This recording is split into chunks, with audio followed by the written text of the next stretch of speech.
അപ്പോൾ hello every one, DHICയുടെ മറ്റൊരു ക്ലാസ്സിലേക്ക് എല്ലാവർക്കും സ്വാഗതം. സോ ഇന്ന് നമ്മൾ ഡിസ്കസ് ചെയ്യാൻ പോകുന്നത് പേപ്പർ 3 ഫസ്റ്റ് എയ്ഡിലെ വൂണ്ട് എന്ന് പറഞ്ഞിട്ടുള്ള ടോപ്പിക്കാണ്. ഇത് 5 മാർക്ക് അല്ലെങ്കിൽ എസ്എ ക്വസ്റ്റനോ അല്ലെങ്കിൽ 1 വേർഡോ എന്തെങ്കിലും ആയിട്ട് വരാൻ ഉറപ്പുള്ള ഒരു ടോപ്പിക്കാണ്. അപ്പം ഇതിൽ നമ്മൾ എന്താണ് വൂണ്ട്, പിന്നെ എന്തൊക്കെ ടൈപ്പ് വൂണ്ട് ഉണ്ട്, എങ്ങനെയൊക്കെയാണ് അതിനെ ഐഡന്റിഫൈ ചെയ്യേണ്ടത്, എന്തൊക്കെയാണ് അതിന് വേണ്ടിയിട്ടുള്ള എമർജൻസി കെയർ കൊടുക്കേണ്ടത് എന്നതൊക്കെയാണ് ഈ ഒരു ക്ലാസ്സിൽ നമ്മൾ ഡിസ്കസ് ചെയ്യാൻ പോകുന്നത്. അപ്പോൾ ക്ലാസ്സിലേക്ക് കിടക്കാം. So what is a wound? എന്താണ് വൂണ്ട്? Wound എന്ന് പറഞ്ഞാൽ it is an abnormal break in the skin or other tissues which allows blood to escape. അതായത് വൂണ്ട് എന്ന് പറയുന്നത് ബേസിക്കലി നമ്മുടെ സ്കിന്നിനോ ടിഷ്യൂസിനോ ഉണ്ടാകുന്ന ഒരു ഡാമേജ് ആണ്. സോ സ്കിൻ എന്ന് പറഞ്ഞാൽ നോർമലി ഒരു പ്രൊട്ടക്റ്റീവ് ഒരു വോൾ ആയിട്ടാണ് അത് ആക്ട് ചെയ്യുന്നത്. പ്രൊട്ടക്ഷന് വേണ്ടിയിട്ടുള്ളൊരു ഓർഗനാണ് സ്കിൻ എന്ന് പറയുന്നത്. അപ്പോൾ സ്കിന്ന് ബ്രേക്ക് ചെയ്താൽ സ്വാഭാവികമായിട്ടും ബ്ലഡ് പുറത്ത് വരും. And external wounds are complicated because germs can enter the tissues and causes infection. So external wound ആണ് കുറച്ചുകൂടി കോംപ്ലിക്കേറ്റഡ്. എക്സ്റ്റേണൽ വൂണ്ട് എന്ന് പറയുമ്പോൾ നമ്മൾ ഈ ഇപ്പം കാലും കൈയൊക്കെ മുറിഞ്ഞ് ചോര ഇങ്ങനെ പുറത്ത് വരുന്നത്, അതായത് വിസിബിൾ ആയിട്ടുള്ള വൂണ്ടാണ് എക്സ്റ്റേണൽ വൂണ്ട് എന്ന് പറയുന്നത്. അപ്പം അതാണ് കുറച്ചുകൂടി കോംപ്ലിക്കേറ്റഡ് ബിക്കോസ് അതിൻ്റെ അകത്ത് ജേംസും ഡേർട്ടും കാര്യങ്ങളൊക്കെ സ്കിൻ ഓപ്പൺ ആയിട്ട് ജേംസും ഡേർട്ടും ബാക്ടീരിയ പുറത്തുനിന്നുള്ള അതൊക്കെ എൻ്റർ ചെയ്യാനുള്ള സാധ്യതയുണ്ട്. അപ്പോൾ സ്വെല്ലിങ്, ചില സമയത്ത് ഫീവർ ഒക്കെ വരും ആൾക്കാർക്ക്. പിന്നെ സീരിയസ് ഇൻഫെക്ഷൻസും ഒക്കെ ആവാനുള്ള സാധ്യതയുണ്ട് എക്സ്റ്റേണൽ വൂണ്ട്സിന്. ഓക്കെ, അപ്പോൾ നമ്മൾക്ക് എന്തൊക്കെ ടൈപ്സ് വൂണ്ട് ഉണ്ടെന്ന് നോക്കാം. മെയിൻ ആയിട്ടും രണ്ട് ഗ്രൂപ്പാണ് വൂണ്ട് ഉള്ളത്. ഒന്ന് ഓപ്പൺ, ഒന്ന് ക്ലോസ്ഡ്. സോ ഓപ്പണിൽ തന്നെ ഇൻസൈസ്ഡ് വൂണ്ട്, അവൾഷൻസ്, ലാസറേറ്റഡ് വൂണ്ട്, കൺറ്റ്യൂസ്ഡ് വൂണ്ട്, അബ്രാഷൻസ്, പങ്ക്ചേർഡ് വൂണ്ട്. പങ്ക്ചേർഡ് വൂണ്ടിന്റെ അടിയിൽ തന്നെ പെനിട്രേറ്റിംഗും പെർഫറേറ്റിംഗ് വൂണ്ടും ഉണ്ട്. ഇനി ക്ലോസ്ഡ് വൂണ്ട്സിൽ വരുന്നതാണ് ബ്രൂസസും ഇന്റേണൽ ബ്ലീഡിങ്ങും. അതാണ് ഓപ്പൺ വൂണ്ടും ക്ലോസ് വൂണ്ടും എന്ന് പറയുന്നത്, രണ്ട് മെയിൻ കാറ്റഗറീസ്. അപ്പം ഓരോന്നും നമുക്ക് ഡീറ്റെയിൽ ആയിട്ട് നോക്കാം. സോ ഓപ്പൺ വൂണ്ട് നമുക്ക് ഈസി ആയിട്ട് പഠിക്കാൻ വേണ്ടി നിങ്ങൾ ലൈക്യാപ്പ് എന്ന് ആലോചിച്ചാൽ മതി. സോ എൽ എന്ന് പറയുന്നത് lacerated, A avulsion, I incised, C contused, abrasion, അങ്ങനെ ഒരു ഈസി ഒരു അക്രണിമാണ് ലൈക്യാപ്പ് എന്ന് ആലോചിച്ചാൽ മതി. അപ്പോൾ നമുക്ക് വേഗം പഠിക്കാൻ പറ്റും. അപ്പോൾ ഓരോ ടൈപ്പ് വൂണ്ട് എന്തൊക്കെയാണെന്നുള്ളത് നമുക്ക് നോക്കാം. ആദ്യം open wound. So open wound എന്ന് പറഞ്ഞാൽ എന്താ? It allows blood to escape from the body because the skin is broken. So open വൂണ്ടിന്റെ കേസിൽ നമ്മുടെ സ്കിന്ന് ബ്രോക്കൺ ആയിരിക്കും, വിസിബിൾ ആയിരിക്കും, ബ്ലീഡിങ് വിസിബിൾ ആയിരിക്കും, ചോര പോകുന്നത് നമുക്ക് വിസിബിൾ കാണാൻ പറ്റും. നമ്മുടെ കൈ മുറിയുന്നതും പിന്നെ എന്താ പറയുക, വീണിട്ട് മുട്ടൊക്കെ മുറിഞ്ഞാലൊക്കെ ഉണ്ടാവുമല്ലോ അത്, പിന്നെ ആക്സിഡന്റ് ഉണ്ടാവുമ്പോൾ ഉണ്ടാവുന്ന ഇഞ്ചുറീസ്, അതൊക്കെ നമുക്ക് ഓപ്പൺ വൂണ്ടാണ് ബിക്കോസ് നമുക്ക് കാണാൻ പറ്റും.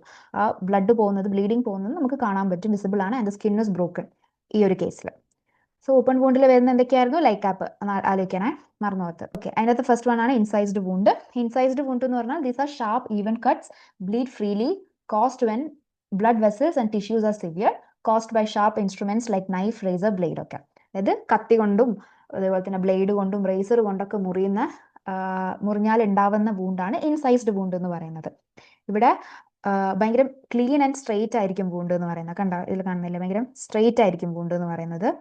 ബ്ലീഡിങ് ഹെവി ആയിരിക്കും because blood vessels cleanly cut ആയതുകൊണ്ട് തന്നെ. ഇത് ബ്ലേഡും അതുപോലെ തന്നെ എന്താ കൊണ്ട് നൈഫിനെ കൊണ്ടൊക്കെ ആയിരിക്കും മെയിൻ ആയിട്ടും ഇൻസൈസ്ഡ് വൂണ്ട് ഉണ്ടാവുന്നത്. സോ അടുത്ത വൂണ്ടാണ് lacerated wound. Lacerated wound caused by sharp uneven instrument such as broken glass അല്ലെങ്കിൽ metal, produces jagged uneven cuts through the skin and deeper tissues. Significant bleeding ഉണ്ടാകും, സ്കിന്നും ടിഷ്യൂവും പാർട്ട്ലി ടോൺ അല്ലെങ്കിൽ fully torn away. So ലാസറേഷൻസിൽ foreign matter contain ചെയ്യുന്നുണ്ട്, അത് infection ഒക്കെ ഉണ്ടാവാനും സാധ്യതയുണ്ട്. അപ്പം ലാസറേറ്റഡ് വൂണ്ട് എന്ന് പറഞ്ഞാൽ ഒന്നെങ്കിൽ മറ്റേ ഇൻസൈസ്ഡ് വൂണ്ടിനെ പോലെ തന്നെ ഭയങ്കര സ്ട്രെയിറ്റ് ആൻഡ് ക്ലീൻ കട്ടായിരിക്കില്ല, കുറച്ച് അൺഈവൻ ആയിരിക്കും, ഇറഗുലർലി റിബ്ഡ് ആയിരിക്കും ലാസറേറ്റഡ് വൂണ്ടിൽ. ആൻഡ് ഇത് മെയിൻലി ഉണ്ടാവാൻ എങ്ങനെ, ഇപ്പോൾ ഒരു റഫ് സർഫസിലൊക്കെ ആൾക്കാർ വീഴുവോ അല്ലെങ്കിൽ ഒരു റഫ് മെറ്റൽ ഒബ്ജക്റ്റോ അങ്ങനത്തെ കാര്യങ്ങളൊക്കെ കൊണ്ട് ഇഞ്ചേർഡ് ആകുമ്പോഴാണ് ലാസറേറ്റഡ് വൂണ്ട് ഉണ്ടാകുന്നത്.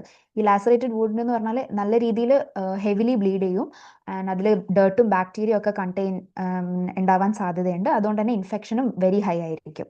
ഫോർ എക്സാമ്പിൾ ഇപ്പം ഈ നമ്മൾ ഒരു ആക്സിഡന്റ് ഒക്കെ ആയി കഴിഞ്ഞാൽ അതിൻ്റെ നമുക്ക് ഗ്ലാസ്സോ അല്ലെങ്കിലോ പിന്നെ എന്തെങ്കിലും മെറ്റൽ സാധനങ്ങളൊക്കെ കൊണ്ട് നമ്മുടെ സ്കിന്ന് ടിയർ ആവാം, അൺഈവൻ ആയിട്ട് ടിയർ ആവാം. സോ അതൊക്കെയാണ് ലാസറേറ്റഡ് വൂണ്ട് എന്ന് പറയുന്നത്.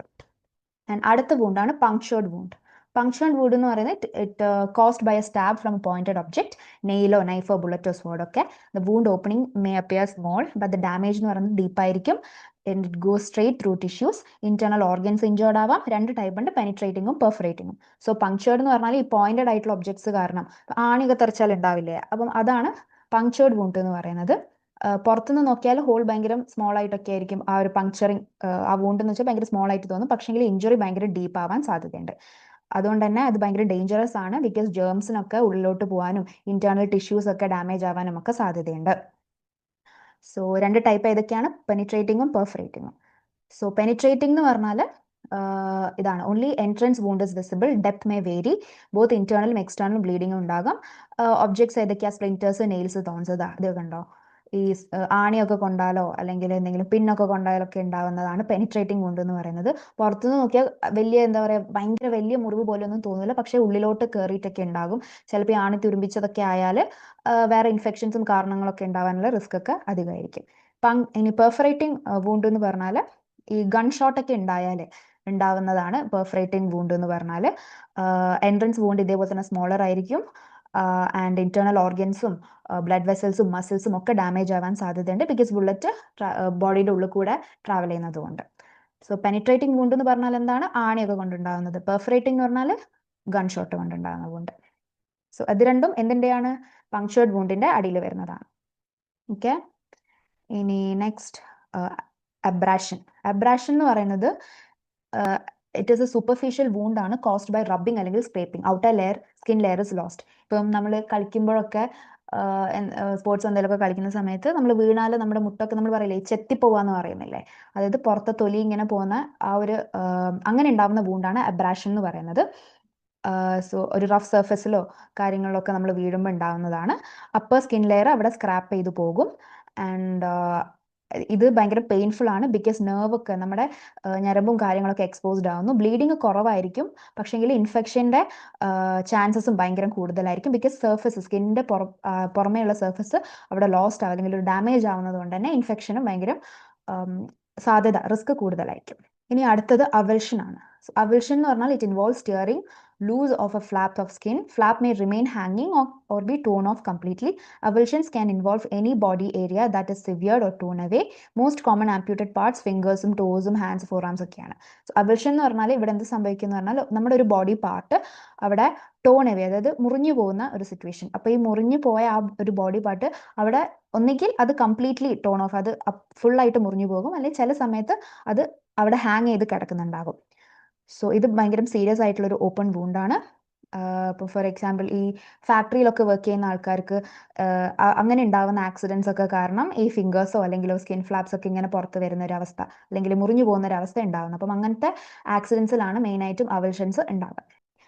സോ അടുത്തതാണ് ക്ലോസ്ഡ് വൂണ്ട് എന്ന് പറയുന്നത്. ക്ലോസ്ഡ് വൂണ്ട് എന്ന് പറഞ്ഞാൽ എന്താണ്? It allows blood to escape. Open വൂണ്ടിന്റെ നേരെ opposite, from the circulatory system but not outside the body.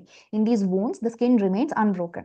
So മറ്റേതിൽ സ്കിൻ ബ്രോക്കൺ ആയിട്ട് ബ്ലീഡിംഗ് ഒക്കെ ഉണ്ടായി വിസിബിൾ ആണെന്നാണ് പറയുന്നത്. ക്ലോസ്ഡ് വൂണ്ടിൽ എന്ന് പറഞ്ഞാൽ അവിടെ സ്കിന്നൊന്നും ബ്രേക്ക് ആകുന്നില്ല, നോർമൽ ആയിട്ട് തന്നെയായിരിക്കും, പക്ഷെങ്കിൽ ബോഡിയുടെ ഇൻസൈഡിൽ ബ്ലഡ് ഇങ്ങനെ കളക്ട് ചെയ്തിട്ടുണ്ടാകും. ഏതെങ്കിലും ക്യാവിറ്റീസിലോ അല്ലെങ്കിൽ ഏതെങ്കിലും ടിഷ്യൂസിലൊക്കെ ആയിരിക്കും ബ്ലഡ് അവിടെ പോയിട്ട് കളക്ട് ആയിട്ട് നിൽക്കുന്നത്.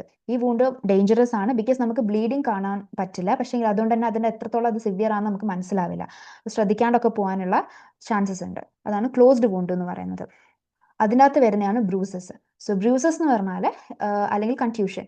In this wound the soft tissues under the skin are damaged, but the skin remains unbroken. Signs include pain, swelling, bluish or black discoloration. If small blood vessels are broken, the area becomes blue-black. If large blood vessels tear beneath the bruised area, hematoma may develop. So bruise എന്ന് പറഞ്ഞാൽ നമ്മൾ പറയുന്ന ഈ ഈ കല്ലിച്ച് നിൽക്കുക എന്നൊക്കെ നമ്മൾ പറയും, ചോര കല്ലിച്ച് നിൽക്കുക, ആ ഒരു വൂണ്ടാണ് ബ്രൂസസ് എന്ന് പറയുന്നത്. ഇവിടെ സ്കിന്ന് കംപ്ലീറ്റ്ലി ബ്രേക്ക് ആവില്ല, നേരത്തെ പറഞ്ഞ പോലെ തന്നെ, പക്ഷേ ടൈനി ബ്ലഡ് വെസൽസ്, സ്കിന്നിൻ്റെ ഉള്ളത്തെ ടൈനി ബ്ലഡ് വെസൽസ് ഒക്കെ പ്രഷറൊക്കെ കാരണം ഇങ്ങനെ ബേസ്റ്റ് ആയിട്ട് നിൽക്കും. അതുകൊണ്ട് തന്നെ അത് ലീഡ്സ് ടു പെയിൻ, അല്ലെങ്കിൽ നല്ല രീതിയിൽ സ്വെല്ലിങ്ങോ, അല്ലെങ്കിൽ ഒരു ഡിസ്കളറേഷൻ, കണ്ടോ, ഒരു ബ്ലൂയിഷ് കളർ അല്ലെങ്കിൽ റെഡിഷും ബ്ലൂവും ഒക്കെ ബ്ലാക്കും ഒക്കെ കലർന്നിട്ടുള്ള ഒരു ഡിസ്കളറേഷനും അവിടെ ഉണ്ടാകും. ഇപ്പം നമ്മുടെ കയ്യോ കാലോ എവിടെയെങ്കിലുമൊക്കെ തട്ടിപ്പോയാലോ, ടേബിളിൻ്റെ ഇടയിലൊക്കെ ഇങ്ങനെ കുത്തിപ്പോയാലൊക്കെ ചില ദിവസം ആ സമയത്ത് നമുക്ക് ചെറിയൊരു വേദന ഉണ്ട്, പക്ഷെ അടുത്ത ദിവസം നമുക്ക് നോക്കാം ഇതുപോലെ ഇങ്ങനെ കലിച്ച് നിൽക്കുന്നത്. അതാണ് ബ്രൂസസ് എന്ന് പറയുന്നത്. അതായത് വിസിബിൾ ആയിട്ടുള്ള ബ്ലീഡിങ് ഉണ്ടാവില്ല, പക്ഷെങ്കിൽ ഉള്ളിൽ ഇങ്ങനെ ഒരു പ്രഷർ കൊണ്ട് ചോര ഇങ്ങനെ കളക്ട് ചെയ്തിട്ട് ഇങ്ങനെ കട്ടി നിൽക്കും, അതാണ് ബ്രൂസസ്. അടുത്തതാണ് ഇന്റേണൽ ബ്ലീഡിങ്. ഇന്റേണൽ ബ്ലീഡിംഗിൽ blood is lost from the circulatory system, but it remains inside the body. Blood collects inside body cavities and remains hidden. It becomes visible if bleeding escapes through body openings such as mouth, ear, nose, rectum. So ഇവിടെ എങ്ങനെയാണെന്ന് വെച്ചാൽ blood നേരത്തെ പറഞ്ഞ പോലെ തന്നെ body ക്യാവിറ്റീസിലോ അവിടെ ഇവിടെയൊക്കെ ഇങ്ങനെ കളക്ട് ആയിട്ട് നിൽക്കും. ഏതെങ്കിലും ടിഷ്യൂസ്, സ്റ്റൊമക്ക്, ചെസ്റ്റിലൊക്കെ. നമുക്ക് പുറത്തോട്ട് ഇതെങ്ങനെ മനസ്സിലാവാന്ന് വെച്ചാൽ ചില സമയത്ത് ഈ ബ്ലഡ് എന്ത് ചെയ്യുന്നു, സംടൈം ഇത് പുറത്തോട്ട് വരും. എങ്ങനെ ഏതിലെ കൂടിയൊക്കെ മൗത്തിലൂടെയോ അല്ലെങ്കിൽ നോസിലൂടെയോ ഇയറിലൂടെയോ രക്തത്തിലൂടെയൊക്കെ. ഇപ്പം നോസൊക്കെ ബ്ലീഡ് ചെയ്യുന്ന ആൾക്കാരുണ്ടാവും. അത് ഇന്റേണൽ ബ്ലീഡിംഗ് കൊണ്ടാണ് അവർക്ക് ഉള്ളിൽ ഇതുപോലെ എന്തെങ്കിലുമൊക്കെ ബ്ലഡ് ഇങ്ങനെ ലോസ്റ്റ് ആയിട്ട് എവിടെയെങ്കിലുമൊക്കെ ഇങ്ങനെ റിമെയിൻ ചെയ്ത് നിൽക്കുന്ന ആ ബ്ലഡാണ് നോസിലൂടെയൊക്കെ പുറത്തോട്ട് വരുന്നത്. അതാണ് ഇന്റേണൽ ബ്ലീഡിംഗ് എന്ന് പറയുന്നത്. സോ ക്ലോസ്ഡ് വൂണ്ടിൽ വരുന്ന ഏതൊക്കെയായിരുന്നു? ബ്രൂസസും internal bleeding. Next, general emergency care for open wounds. അതായത് ഒരു വൂണ്ട് ഉണ്ടായി കഴിഞ്ഞാൽ, ഓപ്പൺ വൂണ്ട് ഉണ്ടായി കഴിഞ്ഞാൽ എന്തൊക്കെയാണ് നമ്മൾ ഫസ്റ്റ് എയ്ഡ് കൊടുക്കുക, അല്ലെങ്കിൽ എമർജൻസി കെയർ എന്തൊക്കെയാണ് നമ്മൾ ജനറൽ ആയിട്ട് കൊടുക്കേണ്ടത് എന്നുള്ളത് നോക്കാം. So general emergency care important ആണ്. ഓപ്പൺ വൂണ്ടിന് നമ്മുടെ ബ്ലീഡിങ്ങും അതേപോലെ തന്നെ ഷോക്കും ഒക്കെ പ്രിവെന്റ് ചെയ്യാൻ വേണ്ടിയിട്ടും വൂണ്ടിന് ഫെർദർ ആയിട്ടുള്ള ഒരു കണ്ടാമിനേഷൻ അല്ലെങ്കിൽ ഡാമേജോ ഇൻഫെക്ഷൻ ഒക്കെ ഉണ്ടാവുന്നതിൽ നിന്ന്, ഒരു ഫെർദർ ഇഞ്ചുറി ഉണ്ടാവുന്നതിൽ നിന്ന് പ്രിവെന്റ് ചെയ്യാൻ വേണ്ടിയിട്ടൊക്കെ എന്ത് സഹായിക്കുന്നുണ്ട്? എമർജൻസി കെയർ സഹായിക്കുന്നുണ്ട്. സിമ്പിൾ സ്റ്റെപ്സ് ആണ്. ഏതൊക്കെയാണ് നോക്കാം. എന്തൊക്കെ കെയർ ആണ് നമ്മൾ കൊടുക്കേണ്ടത്. ഒന്ന്, കൺട്രോൾ ബ്ലീഡിങ്. അതായത് ആ വിക്ടിംത്തിന് ആരാണോ ഇത് എഫക്റ്റ് അയാളെ lay the victim quiet, cover the wound with gauze and apply pressure, elevate the limb, if necessary apply a tourniquet. And all open wounds will already be contaminated, but applying a dressing and bandage will help prevent further contamination. So further ആയിട്ടുള്ള bleeding ഒക്കെ control ചെയ്യാൻ വേണ്ടിയിട്ട് നമ്മൾ എന്ത് ചെയ്യണം എന്ന് പറഞ്ഞാൽ, ഒന്നെങ്കിൽ ആ ഒരു വിക്ടിത്തിന് ആർക്കാണോ ഇഞ്ചുറി ഉണ്ടായത് അയാളെ കിടത്തുക ഒരു സ്ഥലത്ത്, ഒന്നെങ്കിൽ ആ വൂണ്ട് കവർ ചെയ്യാം, അല്ലെങ്കിൽ പ്രഷർ കൊടുക്കാം. നെസസറി ആകുമ്പോൾ ഈ ടോണിക്കറ്റ് എന്ന് പറഞ്ഞാൽ ഇങ്ങനത്തെ ഒരു സാധനമാണ്. അതായത് നമ്മൾ വൂണ്ടിന്റെ മേലെ നമ്മൾ ടൈറ്റ് ആയിട്ട് വെക്കുന്ന ഒരു സാധനമാണ് ടോണിക്കറ്റ് എന്ന് പറഞ്ഞാൽ. അത് അപ്ലൈ ചെയ്യാൻ നെസസറി ആണെങ്കിൽ. പിന്നെ അതേപോലെ തന്നെ ഒരുപാട് മൂവ്മെന്റും ഉണ്ടാക്കാണ്ടിരിക്കുക. അതുകൊണ്ടാണ് ലേ ദ വിക്ടിം ക്വയറ്റ് എന്ന് പറയുന്നത്. ബിക്കോസ് ഒരുപാട് മൂവ്മെന്റ് ഉണ്ടാക്കുമ്പോൾ അവിടെ ബ്ലീഡിങ് ഉണ്ടാവുന്നുണ്ട്. ആൻഡ് ഒരു എന്താ പറയുക, വൂണ്ടിന്റെ മേലെ ഒരു ഗോസോ അല്ലെങ്കിൽ ഇതുപോലത്തെ കണ്ടോ ഈ ഒരു സാധനമൊക്കെ നമ്മൾ വെച്ചിട്ട് കവർ ചെയ്യാൻ നോക്കുക. ഈവൻലി പ്രഷർ കൊടുക്കാൻ നോക്കുക, ബ്ലഡ് ക്ലോട്ടിങ് അവോയ്ഡ് ചെയ്യാൻ വേണ്ടിയിട്ട്. ആൻഡ് കൈയോ കാലിലോ ഒക്കെയാണ് വൂണ്ടെങ്കിൽ ഈ ലിംബ്, അവരുടെ ഏതാണോ ആ ഒരു ഓർഗൻ, അത് പൊന്തിക്കാൻ നോക്കുക. ഹാർട്ട് ലെവലിലേക്ക് ഇങ്ങനെ പൊന്തിച്ച് പിടിക്കാൻ നോക്കുക. ആൻഡ് അങ്ങനെ ചെയ്യുമ്പോൾ ബ്ലഡ് ഫ്ലോ ഒക്കെ റിഡ്യൂസ് ആവുന്നു ഇഞ്ചേർഡ് ഏരിയയിലേക്കുള്ളത്. ആൻഡ് ബ്ലീഡിംഗ് ഒക്കെ കുറയ്ക്കാനും ഹെൽപ്പ് ചെയ്യുന്നുണ്ട്. സോ ബ്ലീഡിംഗ് കൺട്രോൾ ചെയ്യാൻ വേണ്ടിയിട്ട് ഇതൊക്കെയാണ് കുറച്ച് സ്റ്റെപ്സ്. അടുത്തത് ട്രീറ്റ് ഷോക്ക്. അതായത് ഈ shock must be treated immediately if present. Treatment includes keeping the patient warm, raising their legs lightly and reassuring them. അതായത് ഈ വൂണ്ടഡ് ആയിട്ടുള്ള പേഴ്സൺ, അവർക്ക് അവർ പെട്ടെന്നുള്ള ഒരു ഷോക്കിലോട്ടേക്ക് അവർ പോകാനുള്ള സാധ്യതയുണ്ട്. ബിക്കോസ് ഒരുപാട് ബ്ലഡും അതേപോലെ തന്നെ ഒരുപാട് ഓക്സിജനും ഒക്കെ അവിടെ ലൂസ് ചെയ്യുന്നുണ്ട് ബോഡി. അപ്പം ഫോർ എക്സാമ്പിൾ അവരുടെ കുറച്ച് സിംറ്റംസ് എന്തൊക്കെയാന്ന് പറഞ്ഞാൽ, അവർ റെസ്റ്റ്ലെസ് ആവുക, സ്കിൻ ഭയങ്കര പെയിൽ ആവുക, സ്വെറ്റ് ആവുക, പൾസൊക്കെ ഇങ്ങനെ കൂടുക, പിന്നെ കുറച്ച് വീക്ക്നെസ്, അതായത് കുറച്ച് തളർന്നിരിക്കുക, ടയർഡായിട്ടിരിക്കുക, അങ്ങനത്തെയൊക്കെ കാണുമ്പോൾ നമ്മൾ എന്തൊക്കെ ചെയ്യാം? പേഷ്യൻറ്റിനെ വാം ആക്കാം. അതേപോലെ തന്നെ അവരുടെ കാലൊക്കെ ഇങ്ങനെ സ്ലൈറ്റ്ലി ഇങ്ങനെ പൊന്തിച്ചൊക്കെ വെക്കുക. അങ്ങനെയാണ് നമ്മൾ ആ പേഷ്യൻറ്റിന്, ഇൻ കേസ് അവർ ഷോക്കിലാണെന്ന് നിങ്ങൾ കാണുമ്പോൾ കൊടുക്കേണ്ട കുറച്ച് ട്രീറ്റ്മെന്റ്സ്. അടുത്തത്, immobilise the part and keep the victim quiet. അതായത് ഈ ഇഞ്ചേർഡ് ബോഡി പാർട്ട് മൂവ് ചെയ്യാൻ പാടില്ല. മൂവ്മെന്റ് എന്ത് ഉണ്ടാക്കുന്നു? മൂവ്മെന്റ് അവിടെ ഡാമേജും അതേപോലെ തന്നെ വൂണ്ട് എൻലാർജ് ചെയ്യിപ്പിക്കാനും പിന്നെ ബ്ലീഡിങ് പിന്നെയും റീസ്റ്റാർട്ട് ചെയ്യിക്കാനൊക്കെ ഉള്ള സാധ്യതയുണ്ട്. അതുകൊണ്ട് അധികം ചലിക്കാണ്ട് അവരെ മൂവ്മെന്റ് നിന്നും പ്രിവെന്റ് ചെയ്യുക. ആൻഡ് അത് ഓൾസോ പ്രിവെന്റ് ചെയ്യുന്നുണ്ട് from pain and discomfort. And the victim എന്ത് ചെയ്യണം? അവർ ഭയങ്കര കാം ആയിരിക്കണം. എത്രത്തോളം സ്റ്റില്ലായിട്ട് നിൽക്കാൻ സാധിക്കുന്നോ അത്രത്തോളം സ്റ്റില്ലായിട്ട് തന്നെ നിൽക്കണം. അടുത്തത്, പ്രിവെന്റ് ഫെർദർ കണ്ടാമിനേഷൻ. അതായത് കൂടുതൽ കണ്ടാമിനേഷനോ ഇഞ്ചുറീസോ ഉണ്ടാകുന്നതിന് മുന്നേ തന്നെ ഈ ഓപ്പൺ ആയിട്ടുള്ള വൂണ്ട് എന്ത് ചെയ്യണം? ബിക്കോസ് അത് കണ്ടാമിനേറ്റ് ചെയ്യാനുള്ള സാധ്യതയുണ്ട്, ബിക്കോസ് സ്കിൻ ബാരിയർ ബ്രോക്കൺ ആയതുകൊണ്ട് തന്നെ. അപ്പോൾ ആ ഒരു കണ്ടാമിനേഷൻ പ്രിവെന്റ് ചെയ്യാൻ വേണ്ടിയിട്ട്, അല്ലെങ്കിൽ മോർ ഡേർട്ട് അല്ലെങ്കിൽ ജേംസ് പാർട്ടിക്കിൾസും ബാക്ടീരിയൻ്റെ ഒക്കെ ഒരു എൻട്രൻസ് അവോയ്ഡ് ചെയ്യാൻ വേണ്ടിയിട്ട് നമ്മൾ ഒന്നെങ്കിൽ ഡ്രസ്സിങ് അപ്ലൈ ചെയ്യുക, അല്ലെങ്കിൽ ഒരു ബാൻഡേഡ് ഒക്കെ വെച്ചിട്ട് അത് കവർ ചെയ്യുക. അപ്പം ഇതെന്ത് ചെയ്യുന്നു? നല്ലൊരു നമ്മൾ പ്രോപ്പർ ആയിട്ടുള്ള ഒരു മെഡിക്കൽ കെയർ കിട്ടുന്നത് വരെ വൂണ്ടിനെ പ്രൊട്ടക്ട് ചെയ്യാൻ വേണ്ടിയിട്ട് സഹായിക്കുന്നുണ്ട്. അടുത്തത്, do not remove impacted object. Impacted അല്ലെങ്കിൽ embedded object should not be removed. They may be cut if necessary to move the victim, but must stay in place until hospital care is available. The object should be stabilised with bulky dressing. So impacted object എന്ന് പറഞ്ഞാൽ ഇപ്പം ഇതുപോലെ തന്നെ എന്തെങ്കിലും ഈ വൂണ്ടിൽ എന്തെങ്കിലും ഒരു object stuck ആണെങ്കിൽ, ഒരു പീസ് ഓഫ് മെറ്റലോ അല്ലെങ്കിൽ വുഡോ ഗ്ലാസോ എന്തെങ്കിലും ആയിക്കോട്ടെ, അത് ഇങ്ങനെ സ്റ്റക്ക് ആയിട്ടുള്ള വൂണ്ടാണെങ്കിൽ അത് ഒരിക്കലും റിമൂവ് ചെയ്യാൻ പാടില്ല. ബിക്കോസ് ചിലപ്പം റിമൂവ് ചെയ്ത് കഴിഞ്ഞാൽ സിവിയർ ആയിട്ടുള്ള ബ്ലീഡിങ്ങിന് ഉണ്ടാവാൻ ചാൻസ് ഉണ്ട്. ഇന്റേണൽ ടിഷ്യൂസ് ഡാമേജ് ആവാനോ അല്ലെങ്കിൽ ഒരു ഷോക്ക് അവിടെ ഉണ്ടാവാനുള്ള ചാൻസസ് കൂടുതലാണ്. അതുകൊണ്ട് അതൊരിക്കലും റിമൂവ് ചെയ്യാൻ പാടില്ല. അപ്പോൾ നല്ലൊരു ഹോസ്പിറ്റൽ കെയർ കിട്ടുന്നത് വരെ അത് ഷോർട്ടർ ആക്കി കട്ട് ചെയ്യാം, ഫുള്ളി റിമൂവ് ചെയ്യാണ്ട്. അതെവിടെയാണോ ഒബ്ജക്റ്റ് എവിടെയാണോ അവിടെ തന്നെ അത് എക്സാക്ട്ലി അവിടെ ഉണ്ടായിരിക്കണം. ഒരു ബൾക്കി ഡ്രസ്സിങ്ങോ എന്തെങ്കിലുമൊക്കെ അതിന്റെ പുറമെ ചെയ്തിട്ടും നമുക്കതിനെ സപ്പോർട്ട് ചെയ്യാം, അല്ലാണ്ട് അത് കംപ്ലീറ്റ്ലി റിമൂവ് ചെയ്യാൻ പാടില്ല. അടുത്തത് പ്രിസർവ് അവൾസ്ഡ് പാർട്ട്. സോ അവൾഷൻ എന്ന് പറഞ്ഞാൽ എന്തായിരുന്നു? എന്തെങ്കിലും ഒരു എന്താണോ പാർട്ട്, ഒരു ബോഡി പാർട്ട് അല്ലെങ്കിൽ ഫിംഗർ എന്താണെങ്കിലോ ഒരു പാർട്ട് അവിടെ കട്ടാവുക അല്ലെങ്കിൽ ഇങ്ങനെ ടോൺ ആയിട്ട് നിൽക്കുക. ചിലപ്പോൾ അത് ഹാങ് ചെയ്യും, അല്ലെങ്കിൽ അത് കംപ്ലീറ്റ്ലി റിമൂവ് ആയി പോകും. സോ അതാണ് അവൾഷൻ എന്ന് പറയുന്നത്. അപ്പം എന്തെങ്കിലും അവൾസ്ഡ് പാർട്ട് ഉണ്ടെങ്കിൽ ആ ഒരു ഫ്ലാപ്പ് ഓഫ് സ്കിന്നോ അല്ലെങ്കിൽ ബോഡി പാർട്ടോ അത് പാർഷ്യലി ടോൺ ഓഫ് ആയിരിക്കും. ദേ മസ്റ്റ് ബി കംപ്ലീറ്റ്ലി അല്ലെങ്കിൽ പാർഷ്യലി ടോൺ ഓഫ് ആയിരിക്കും ഈ ഒരു കേസിൽ അവൾഷൻ ഇഞ്ചുറിയിൽ. അപ്പം എമർജൻസി റൂൾ ഇവിടെ എന്താന്ന് പറഞ്ഞാൽ ആ ടോൺ പാർട്ട് നമ്മൾ സേവ് ചെയ്ത് വെക്കണം, ഇത് പ്രിസർവ് ചെയ്ത് വെക്കണം, ഇത് കളയാനൊന്നും പോകരുത്. സിവിയർഡ് പീസ് എന്ന് പറഞ്ഞാൽ വിക്ടിം ഹോസ്പിറ്റലിലേക്ക് കൊണ്ടുവരുന്ന കൂടെ തന്നെ ആ ഒരു പാർട്ടും നമ്മൾ കൊണ്ടുപോകണം. അത് ചിലപ്പം എന്താ പറയുക, it may be folded back into അവരുടെ ആ ഒരു നോർമൽ പൊസിഷനിലോട്ട് ബിഫോർ ബാൻഡേജിങ്. സോ ഇത് എന്ത് ചെയ്യുന്നു, ആ ഒരു വിക്ടിത്തിനെ, ആ ഒരു ഇഞ്ചേർഡ് ആയിട്ടുള്ള പേഴ്സണിനെ ചികിത്സിക്കാൻ വേണ്ടിയിട്ട് ഹെൽപ്പ് ചെയ്യുന്നുണ്ട്. സോ അതൊരിക്കലും നമ്മൾ കളയാൻ പാടില്ല, അത് ആ വിക്ടിമിന്റെ കൂടെ തന്നെ പ്രിസർവ് ചെയ്തിട്ട് ഹോസ്പിറ്റലിലോട്ടേക്ക് കൊണ്ടുപോകണം. അടുത്തത് do not replace protruding organs. So എന്തെങ്കിലും സംടൈംസ് ചില സമയത്ത് നമ്മുടെ ഓർഗൻസ് ഇൻറ്റസ്റ്റൈൻസോ അല്ലെങ്കിൽ ചിലപ്പോൾ ഐബോൾസോ ഒക്കെ ഇങ്ങനെ പുറത്തോട്ട് വരാൻ സാധ്യതയുണ്ട് ഈ എന്തെങ്കിലും ഒരു വൂണ്ട് ഉണ്ടായി കഴിഞ്ഞാൽ. സോ ഇവിടെ റൂൾ എന്താണെന്ന് വെച്ചാൽ ആ ഒരു ഓർഗൻസിന് പുറത്തോട്ട് വന്ന ഓർഗൻസിന് എന്ത് ചെയ്യാൻ പാടില്ല, നമ്മൾ പുഷ് ചെയ്തിട്ട് തിരിച്ച് ബോഡിയിലോട്ടേക്ക് ഇടാൻ പാടില്ല. സോ ഇൻസ്റ്റെഡ് നമുക്ക് എന്ത് ചെയ്യാം, അതിനെ ജെന്റ്ലി കവർ ചെയ്യുക, അത് എവിടെയാണോ ഉള്ളത് ആ ഒരു ഭാഗത്ത് നിന്ന് ജെന്റ്ലി കവർ ചെയ്തിട്ട് അതിന് മോയ്സ്റ്റ് ആയിട്ട് കീപ്പ് ചെയ്യാം. സോ ഇത് എന്തിൽ നിന്നൊക്കെ പ്രിവെന്റ് ചെയ്യുന്നു, എന്തെങ്കിലും ടിഷ്യൂവിന്റെ ഡെത്തിൽ നിന്നോ അല്ലെങ്കിൽ എന്തെങ്കിലും കണ്ടാമിനേഷൻസ്, ആ ഒരു പുറത്തോട്ട് വന്ന ഓർഗനിൽ എന്തെങ്കിലും കണ്ടാമിനേഷൻസ് ഉണ്ടാവുന്നുണ്ടെങ്കിൽ അതിൽ നിന്നൊക്കെ അത് പ്രിവെന്റ് ചെയ്യാൻ ഹെൽപ്പ് ചെയ്യുന്നുണ്ട്. സോ മെയിനായിട്ടും എന്താ ചെയ്യേണ്ടത്, ഈ പ്രൊട്രൂഡ് ചെയ്തിരിക്കുന്ന പുറത്തോട്ട് വന്നിരിക്കുന്ന ഓർഗൻസിനെ പിടിച്ചിട്ട് ഉള്ളിലോട്ടേക്ക് ഇടാൻ പാടില്ല. സോ ഇതൊക്കെയാണ് എമർജൻസി കെയറിൽ ഉള്ള സാധനങ്ങൾ. സോ ഏതൊക്കെയാണ് നമുക്ക് ബ്രീഫായിട്ട് നോക്കാം ഒന്നുകൂടെ.